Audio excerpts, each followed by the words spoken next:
You know I try to be a good man. I always give it my best. But truth be told, someday I want to go to the wild, wild west. And now, live from our Smokehouse studio, it's time for Real Estate Jerky. All your real estate questions answered by our provocatively lean expert hosts. Edward Ed Parcaut, MBA, veteran, and president of Lending for Living. We'll give you something to chew on. Real Estate Jerky is on now.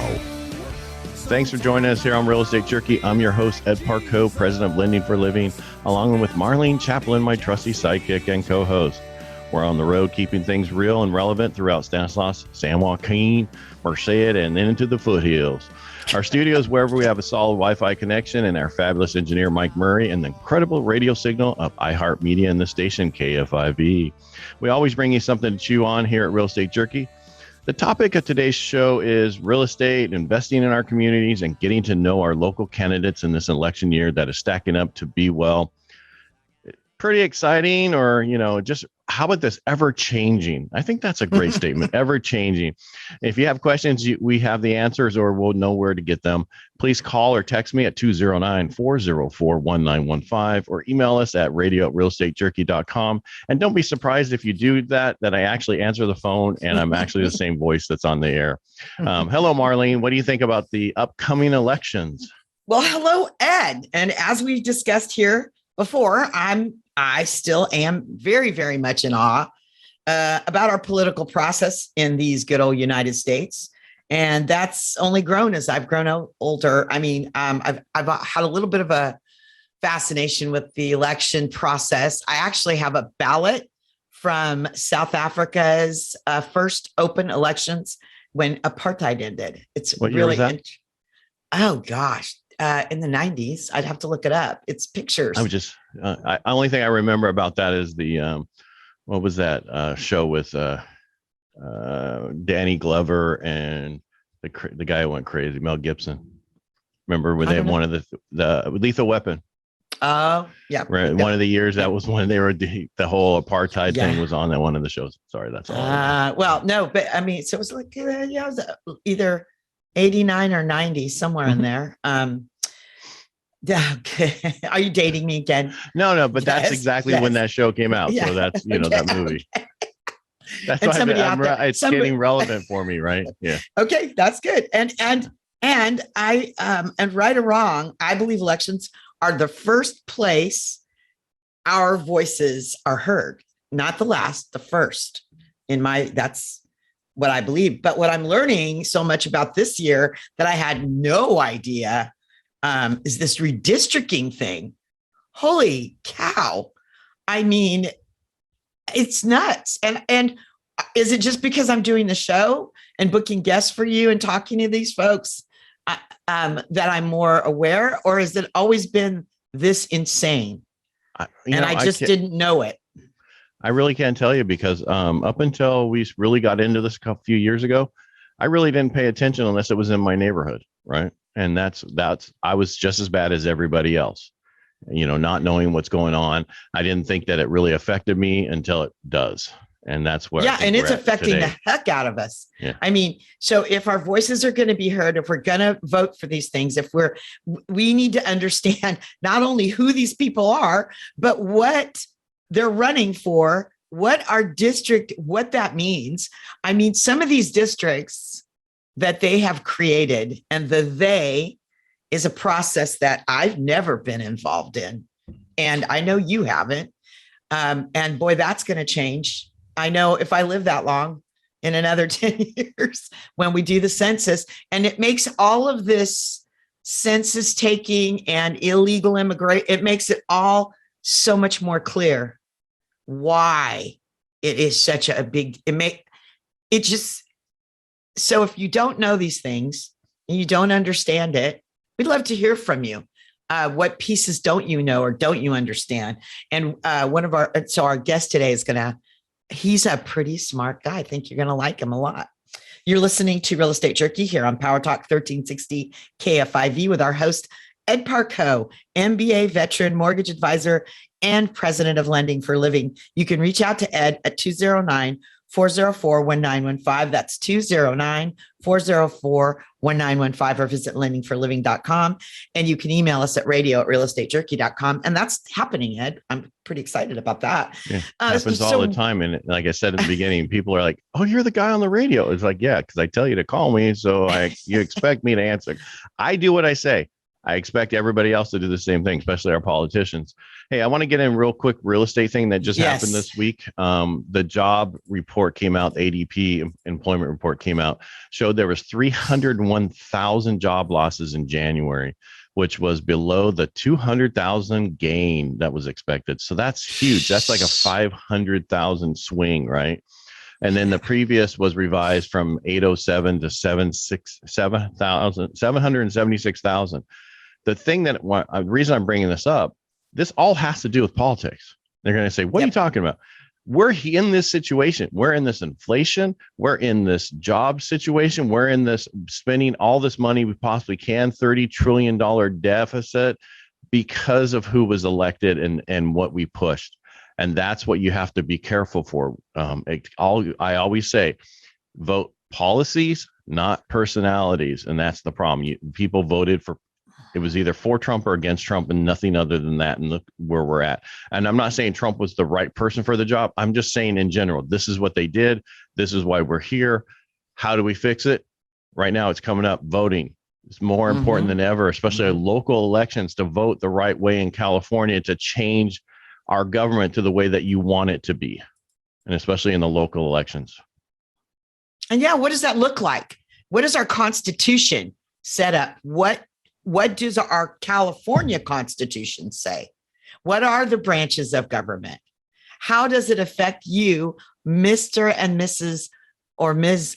homebuyer or homeowner? It directly affects you. Ed, I know you can trot out, because you do this all day long, of the effects of these consequences of our voting habits over the last 20 years, I'd say, good 20. Everything that's out there everything that's out there has changed. The mortgage industry, how we disclose, was changed because of electoral people who came in and changed it. The biggest problem I have with government is when they come in and say we're here to help, they usually hurt. Every time they're trying to fix something, they make it worse than it was before. Prime example, rents right now. Rents are going through the roof, and every time your lease comes due, your rent's going up. It is no longer, you've been a great tenant, we're not going to adjust your rent. Then now it is, you're a great tenant, but we have to adjust your rent because of the rent control that they put into place. If we don't, then when you move out, we can't adjust it enough. We can't do this enough. So we have to do it every time that your lease comes due. So that's happening. So every time, just figure that your rent's going up $50, $100, whatever they can max push it at. Every time your lease comes due, it's going to happen. Which is another reason why buying a house is the way to go, at least because you control that. Right. I was talking to somebody the other day. They were paying almost $2,000 in rent, and the new house they were looking at was $2,200 a month to own it. Yes, to own it. Yep. Oh yeah, if you can afford rent right now, you can afford a home. Right. Yeah, well, even as high as the home prices are. And rates. And the rates have gone up. Yes. Oh yeah, drastically. Almost so we're where we were March of 2020, right before the pandemic, which it's funny because I tell somebody it's 3.625, 3.75. Those are rates you hear out there. Those are Fannie and Freddie, and everybody's like, oh my God, they're so high. When are they going to go back down? And you're like laughing because up until we got to the twos, that was the most amazing rates we've ever seen to that point. Mm-hmm. Now rates are back up to where we were prior to this thing. That means that our economy is doing really well. That means that there's things that are happening. That means more people should be working. But when you have 10 million jobs available out there and nobody filling them, that's a problem. Mm-hmm. And how do we fix that? But the reporting I'm wondering about, and so, how do we fix that? How do we fix a lot of things? And that's why we are focusing on the elections this year. In addition to real estate, we're still Real Estate Jerky. We're still a real estate show, but it's community. It's all about community because you buy where you live, and that's community. So that's why it's important to talk about this stuff. So yeah, it's an election year, and what's politics and elections got to do with real estate? Well, everything, really. Which is why we'll do our very best over the next several months to make sure once you have that ballot in your hands, you are confident about who you're voting for and why. So if you have questions or comments, please dial our host, Ed Parcaut, at 209-404-1915. When we come back, we're going to introduce you to another of our candidates for California State Senate, District 4, Jack Griffith. A very, very interesting candidate Jack is, so don't go away.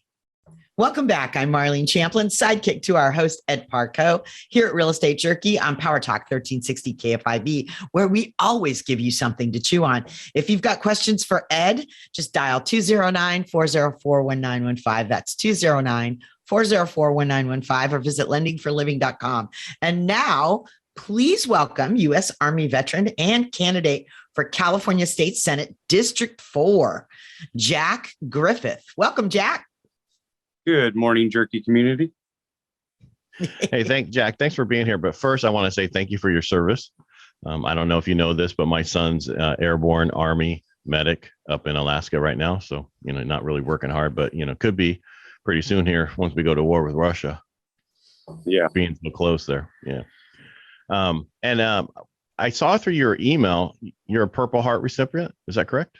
Yes, sir. I was hit with a 300-pound blast in March of 2009, Afghanistan. Sorry to hear that. Oh, well, I don't know where to go from there, but that just, we definitely have to have you on my other podcast called Helping the Brave, which helps veterans through transitioning once you take the uniform off. So we'll talk about that afterwards. But let's talk about redistricting, the whole issue that's going on right now, and why are you running? So I started the campaign run because I was just sick and tired of politics in general. Running a nonprofit, I deal with a lot of assembly and congressional offices, some Senate, definitely state Senate, not U.S. Senate. But it just got to the point where it felt like I was just being lied to, and everyone wants to shake your hand and take a picture with you, but they don't want to help you. So the main goal was actually to take out Josh Harder in the 10th district. And I didn't even think about redistricting and what kind of can of worms that opened up.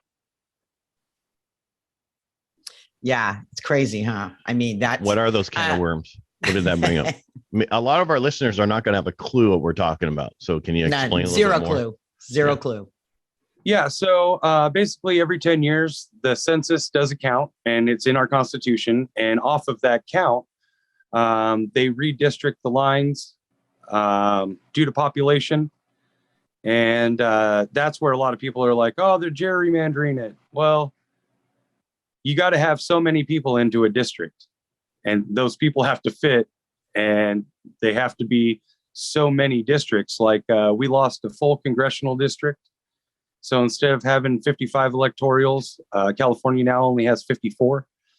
And we also redrew, assembly, Senate lines, and they just kind of went left and right. You can't really say with the board that there was gerrymandering done, especially when the state's run by Democrats, because, the state problem with it would have shut the redistricting down. So I gotta say that with the districts that we did completely change, they are better represented. But a lot of those changes affected, minority populations immensely. And a lot of people don't even know that they're not even being properly represented in the state anymore. What do we do? How is that better? It's not. There are some districts that are better, and there are some districts that are not. If you look at the way how California wrote the state law to represent Hispanics in the state, well, that just took away from other areas that weren't Hispanic. I don't believe that we even have a congressional district that represents the Black populace. If you look, the closest they have is Assembly, because they made Inglewood and Compton Hispanic districts. What? Yeah. The Hispanic vote is, I think it was 23.3% of the California populace vote. And so the redistricting lines had to show that. So you're saying only 23% of Hispanics voted? Or is that of the population, 23% of them were Hispanic that voted?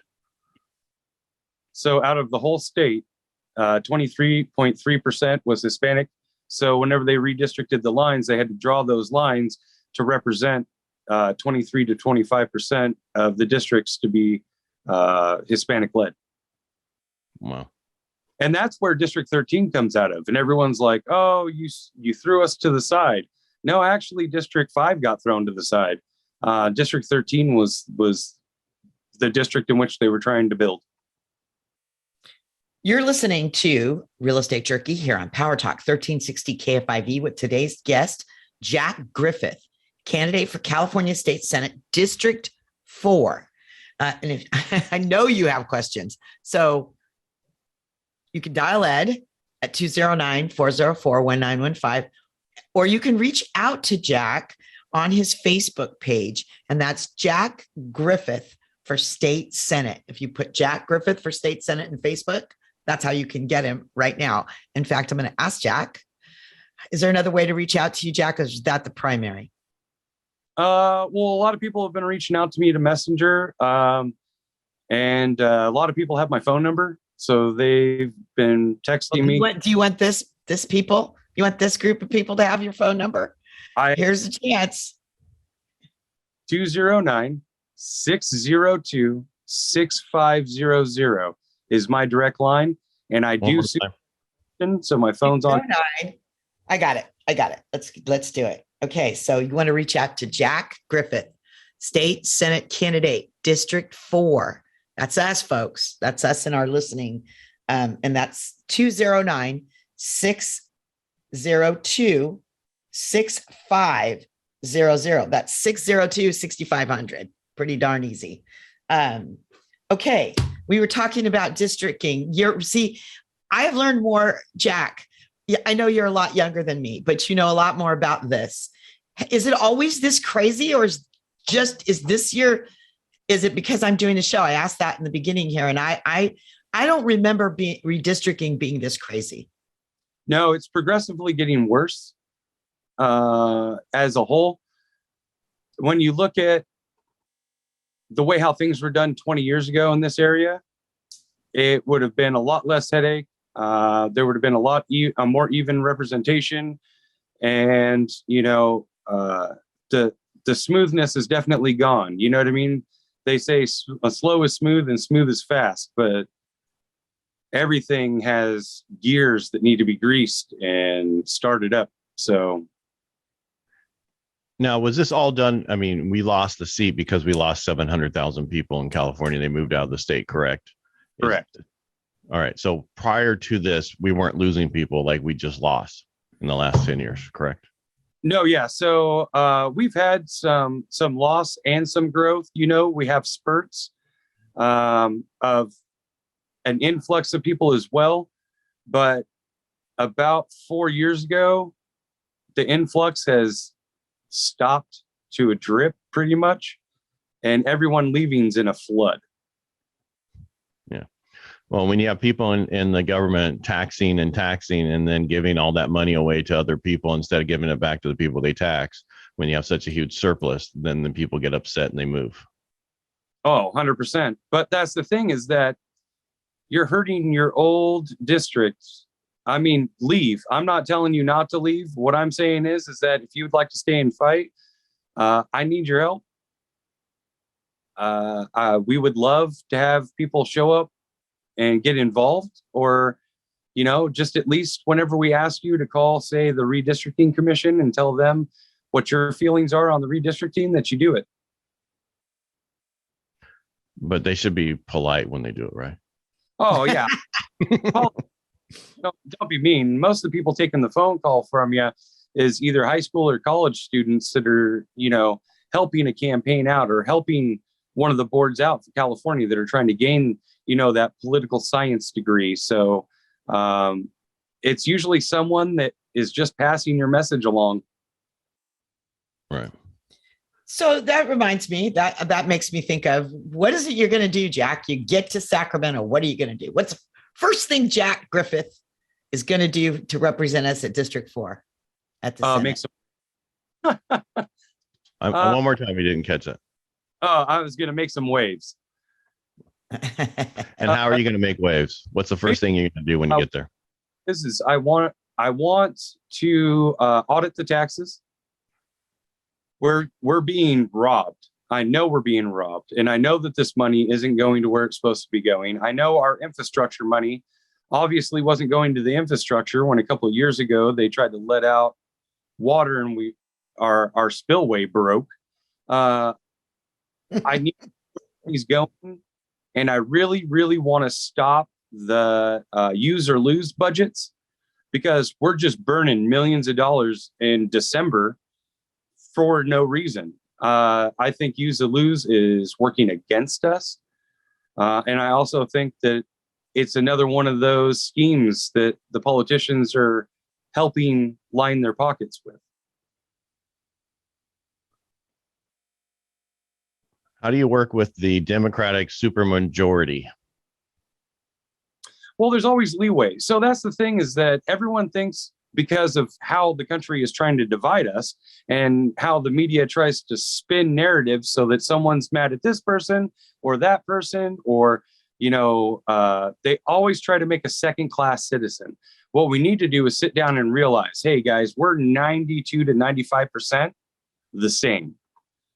We need to come together and realize that we're the same on a super majority of the issues. And then we can hash out those other details. The other 5 to 8% that we don't agree on, that's where conversation comes in. That's where when bills are written, they can go through and say, okay, well, I don't like this. If we could reword this like this, we could gain some support. That's how government's supposed to work. How it's working right now is I'm going to put a pacifier in my mouth and I'm going to suck on it and waste time because you and I don't agree, instead of having discourse. And this is how you protect your primary and your most basic investment, your home and your family and yourself, by being in the know, listening to the show and listening to these candidates and getting to know what's really happening, and voting, which is why between now and June 7th, we'll be doing our very best to get you educated and confident about who you vote for and why. And our host, Ed Parcaut, MBA veteran and president of Lending for Living, will show you how your vote affects your home investment and your life. So if you've got questions about the real estate market, or really just about anything, you need to understand about the market and our communities, please call Ed at 209-404-1915, or you can visit lendingforliving.com or email us at radio@realestatejerky.com. We've got more with Jack Griffith, U.S. Army veteran and nonprofit up until he decided to run, candidate for California State Senate District 4, when we come back. This is Real Estate Jerky on Power Talk 1360 KFIV. I'm Marlene Champlin, sidekick to our amazing host, Ed Parcaut, MBA veteran, mortgage guru, and president of Lending for Living. Picking up where we left off with our guest today, Jack Griffith, candidate for California State Senate District 4.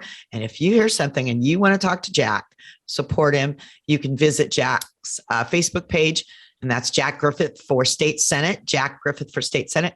Or here's his phone number. Ready, people? 209-602-6500. That's 209-602-6500. Jack, we were talking about your goals of what you're going to do when you get to Sacramento, and you were talking about the audits. The other thing that I think you have a real interesting take on, and you definitely have substantive things you'd like to accomplish, that's with our education system. Talk about that. Yeah, so our education system is another program that, of course, once you let the federal government into, they completely screwed up. We have educators that are trying to change curriculum to kind of make the parents look dumb. Common Core math only helps, 8% of the populace, but yet Obama paid Pearson's $450 million to build the program. But all that really did was get Obama a $45 million book deal when he got out of the presidency. That didn't really help the community. It didn't help with math. It didn't help with testing. But what it did do was it showed students that their parents didn't understand the problems when they took their homework home. I am a parent for school choice. And I also think that your child's money that you pay into taxes should follow your child to the school that you choose. I think that we need to start worrying about reading, writing, history, arithmetic. We need to worry about trades, gathering interest in the electives to see what our kids enjoy or like. You took them from critical thinkers that can go from wood shop, metal shop, auto shop, law enforcement classes, and dropped them all the way down to being glorified test takers. And then you get upset when they don't do good on the test. How do you really feel, Yeah. Jack? Well, Ed, we don't have to worry about not going to tell Jack's not going to tell us what we want to hear. That's for sure. And that's well, how it actually, should we be. do want Yeah. we do want to hear it. We do want to Yeah. hear this. I think. What about housing, Jack? I mean, what do you think about that in California? So, and this is what I find disgusting. My parents have also been in real estate in the Central Valley for 35 years before my dad passed away. And my dad did new home sales and my mom did. She was the one out making all the appointments, and my dad just got to sit there and let people show up to him. We have foreclosures that are sitting in this state that we could put people into that, yes, they can't afford the house payment, but they can afford some rent. So now these companies can't use the houses as complete tax write-offs. They're getting some income for them. There's upkeep, so it doesn't look like just a dead house in a neighborhood. It doesn't have the effect on the houses within the area. I mean, you have HUD homes and you put people in semi-decent areas, but you don't have any programs for the houses that are just sitting. So I think this is a three-tier approach to fixing housing. For one, you have to make it a little bit more affordable. And that's part of our credit system too. But when it comes to housing, you're telling me that I don't qualify for a $1,400 home loan, but on that same house, I could pay $2,800 in rent? It just doesn't make sense. Well, that's the difference between, unfortunately, and how things are set up. I mean, you being a vet, you could definitely afford it because veterans can get into things that other people can't get into with housing. Where do you see these foreclosures at? Because, and I'm not going to try to I just don't see the foreclosures out there that you're talking about. So, and there's a lot of homes that have been given to certain groups, to be actually allocated to veterans and other people in the community. But whenever people, so pre-COVID and pre-kicking people out of the homes due to COVID and non-payment of rent, I would say that about 3% of the homes in just about any area are foreclosed on. Now, some banks do a really good job of not having signs in the yard and keeping the lawn mowed. But other than that, the pipes inside are probably still freezing while it's cold because no one's running warm water. And there's still problems with the backyards and people aren't getting these short sales. I remember when I first moved home, I tried to actually get a short sale. And not only would the tenant not move out, they also tried to get me at 5%. Because it was a VA loan that went over the guarantee. And I mean, even that situation, when the guy did move out, that house sat vacant for 3 years before the bank actually let it go to auction. And I'm not sure if the bank's doing it for tax write-offs or who the lien is under or the mortgage company, but there's definitely an influx in people moving out, especially now when these reformatories are starting to be pulled. But I really think that that's one thing that we need to start asking the banks, can you give us all your foreclosure addresses? And then we go through and say, would you be willing to allow through, CalVet, would you allow a California veteran to rent your house for a contracted amount while they fix their credit to purchase a house so that they're not paying 3.5%, 4.5%, 5%. You're listening to Real Estate Jerky here on Power Talk 1360 KFIV with today's guest, Jack Griffith, candidate for California State Senate. You can reach out to Jack on Facebook at Jack Griffith for State Senate, or you can call him directly at 209-602-6500. That's 209-602-6500 for questions with our host, Ed Parcaut, about real estate, mortgages, or just about anything really, because Ed kind of smart guy. That's part of that MBA, but really that's a big part of his life. He's also a veteran, mortgage advisor, and president of Lending for Living. Ed's number is 209-404-1915. That's 209-404-1915, or visit lendingforliving.com or email us at radio@realestatejerky.com. I hadn't even thought of that, Jack, that there would be any foreclosures left around there. But you know what? I haven't run something like that because it's just been, there's no inventory. So I can't debate you on that. But it's an interesting concept. The other thing that I know that you have a lot water, the water situation.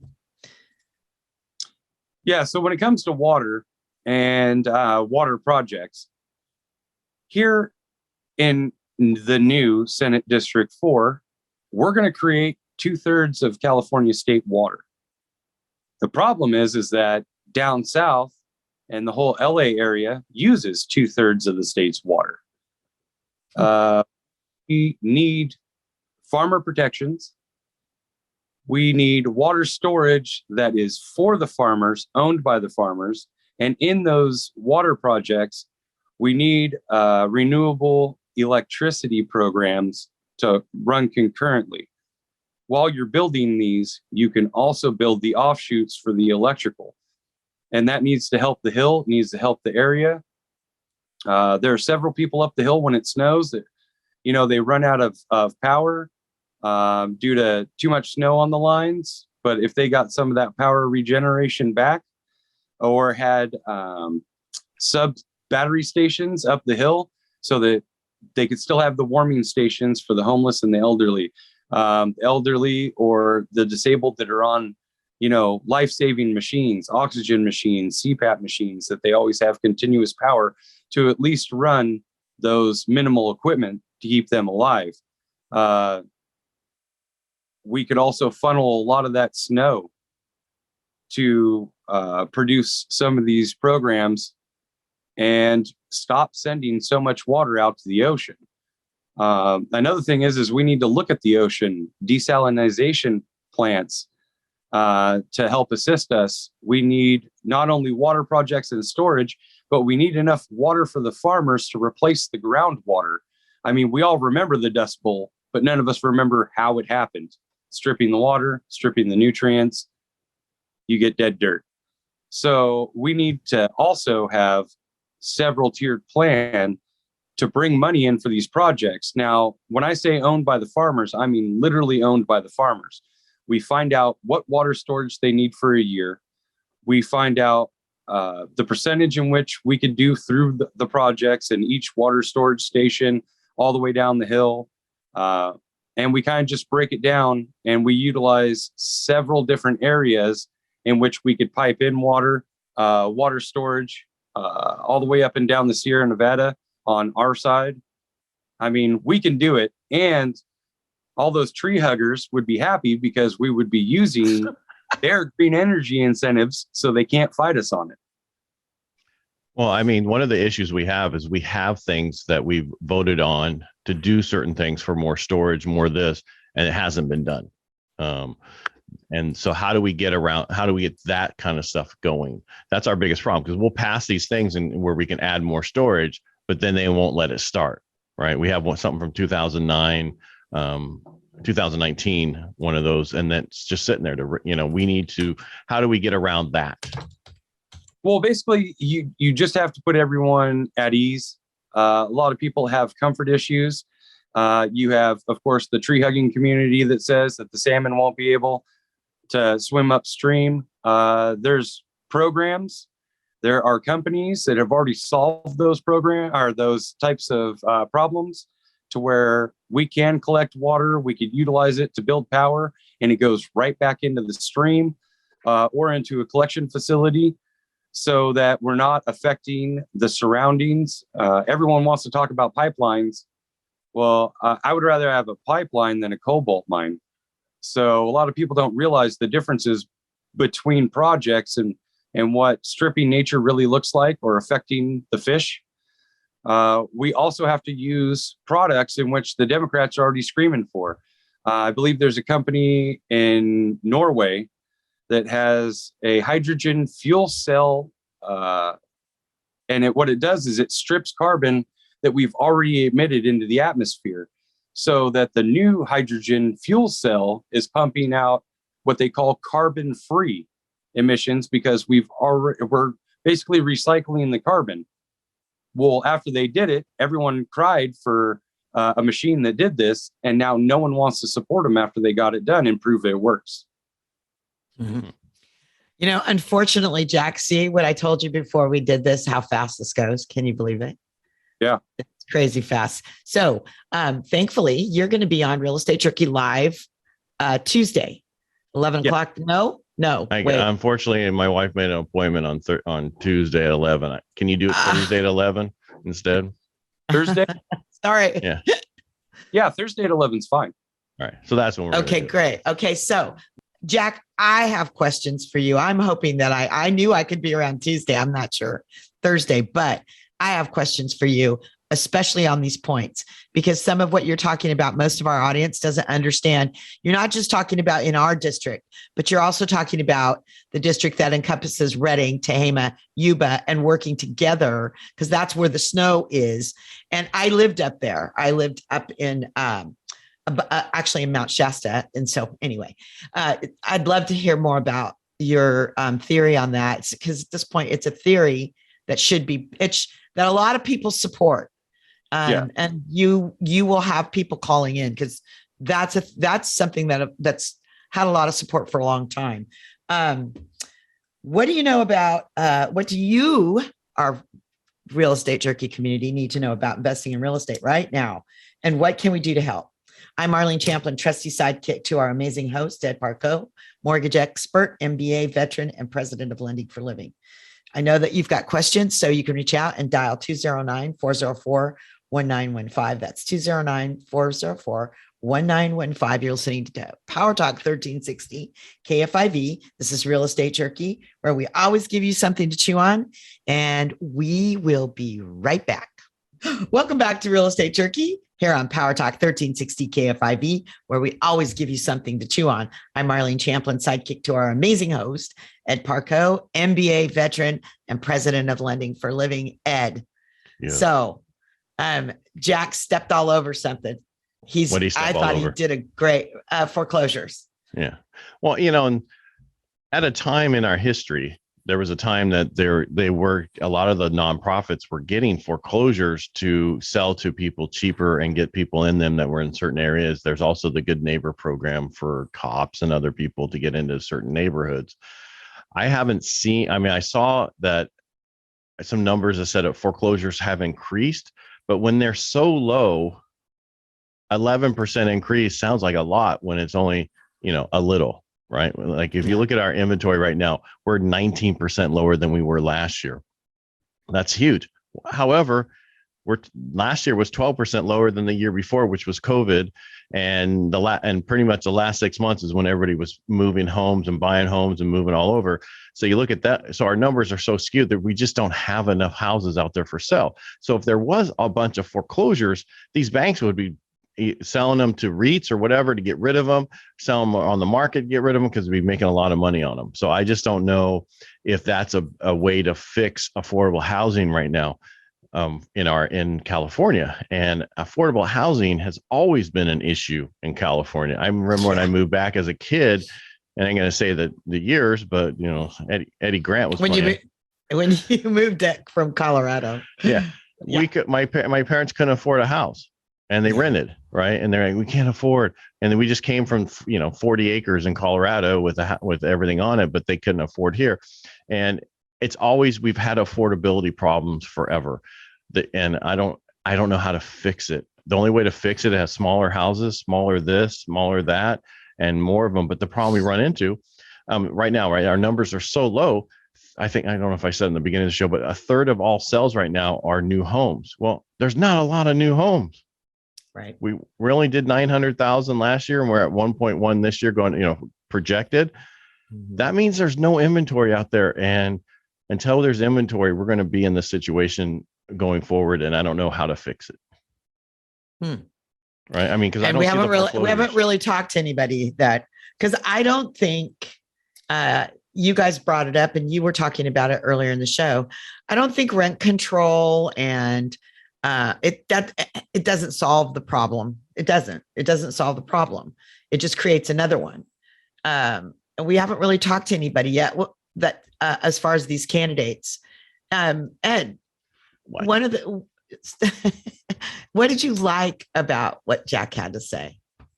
Well, the fact that he can work with people, right? We talk about this all the time. I had the sheriff on the live this week, and him and I were talking, and we were talking about vets running for office, and he thinks it's a great idea.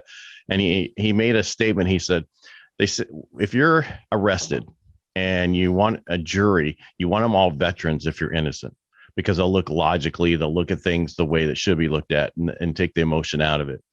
If you're guilty, you do not want them as your jury, because you'll be convicted. And that's basically what it is. They take the emotion out of it as they can talk. They can have emotions, but they know how to discuss things. That's what I like best about him overall. Second, I mean, the water thing, we have things in place already. How do we get people to move on them? That's the key, right? We've put money aside for doing certain projects. They just haven't started them. People, there's things that are getting in the way. How do we get those people out of the way?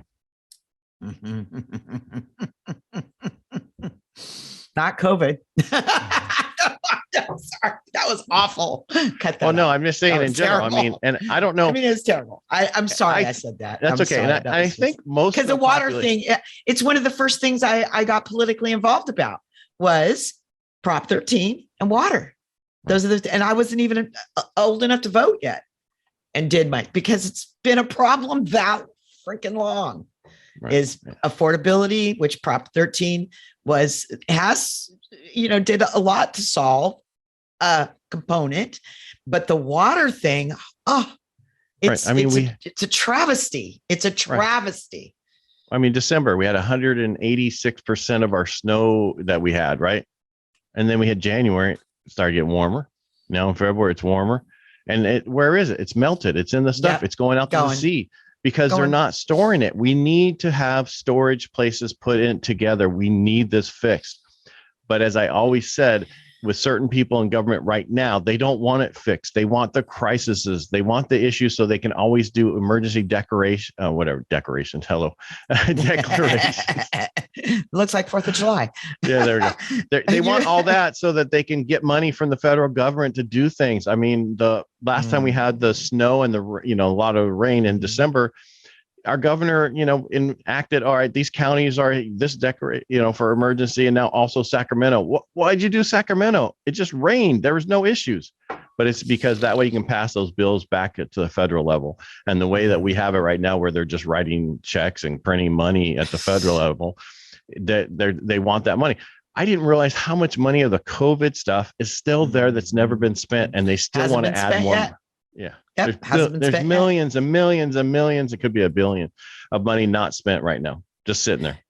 You're listening to Real Estate Jerky here on Power Talk 1360 KFIV with our host, Ed Parcaut, MBA veteran, mortgage expert, and president of Lending for Living. If you've got questions for Ed, dial 209-404-1915. That's 209-404-1915, or visit lendingforliving.com. You can also email us at radio@realestatejerky.com. Ed, can you buy a house right now? Yes. Mortgage levels. Oh, you know what? He dropped that little dime and we didn't say anything about it. But when he said, whispering, I like it. Well, I don't know who it was. When he said about our financial institutions. And I thought, oh, does he want to take on the FICO thing and that whole institution? I I don't think you and I have had that discussion, especially with first-time home buyers. It is sucky. It is a sucky kind, when you've said it. It's been a long time since we talked about it, but right. But you want to go back to 1940, pre what we do now? Then you only had a 5-year loan. You only had a 10-year loan. You didn't have all these programs that we have now. So as bad as we are now, we're so much better than we used to be. That's how when HUD was created, it was back in the 40s, because it allowed people to buy homes, to become homeowners and build personal wealth through home ownership. Fast forward to this day, it is so easy to get a veteran in a home these days, right? It's not about your debt to income ratio. It's about how much money you have left over after you pay all your bills and you pay your housing. Totally easy to get them in. A disabled vet like him doesn't pay the funding fee, doesn't pay anything. So it's the rates are so much lower than the regular market. The people you run into is if you're going FHA, going conventional with the first time home buyers, and you don't have a great FICO score. So it's the same thing I talk about all the time. Work on your FICO scores. And agents stare at me, well, they got a 640. It's good. Yes, but the difference between a 640 and a 680 on an FHA is a totally different quarter of a rate or more. And that allows them to have a higher debt. We can get them into that home right now. And as rates are increasing, that means I pre-approved them today. If I don't do a half or a quarter higher than what they're approved for on interest rate, that could be gone and they don't qualify now. And that's what's happening with rates. Is it's going to take a lot of people out who could have afforded these homes, not able to afford these homes because of the fact that rates have gone up. Now their payment went up. Now they can't afford it. And that's what we're going to run into, but it's not going to be forever. We're going to, eventually we'll have more homes. Eventually the sales will come back and eventually it will all change. It's just going to take time.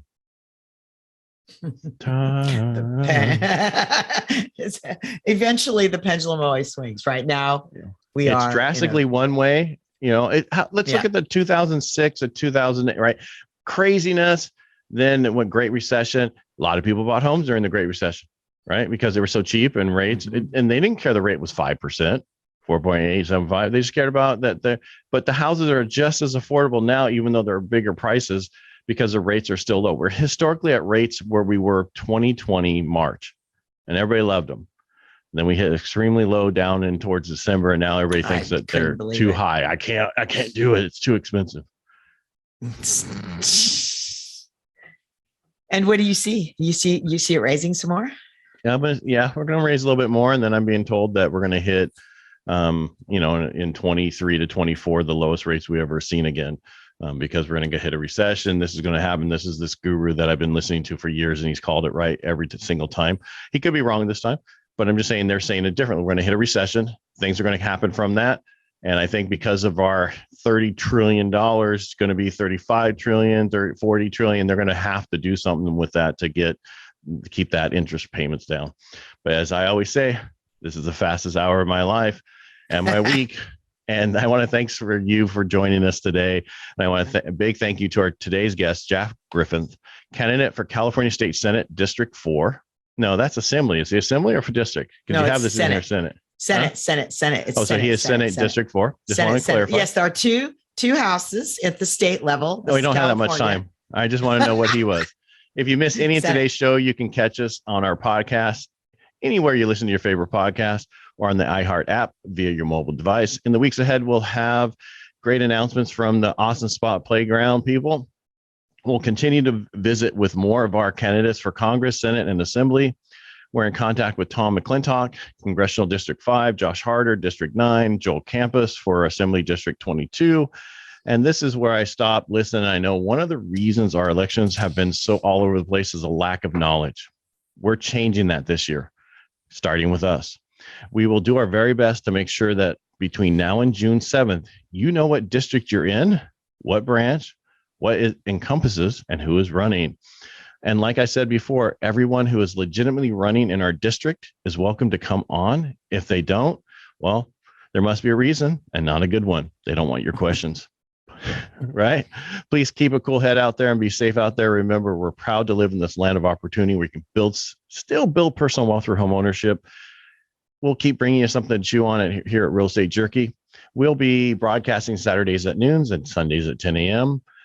And NFL football changes that from time to time, but I think the playoffs are up. But I think we're going to be affected by the Super Bowl. I'm sure we are. So just search Real Estate Jerky and you'll find us. And Marlene, see you next week. Heck yeah. Hey, I heard a rumor, Ed, that you're going to be doing a NFL football monologue for the Super Bowl. I wouldn't miss that for anything. Emma? I guess it's all news to me. You just tell me what to do and I show up. And again, my analyst license number is 235-384, and we'll talk to you next week.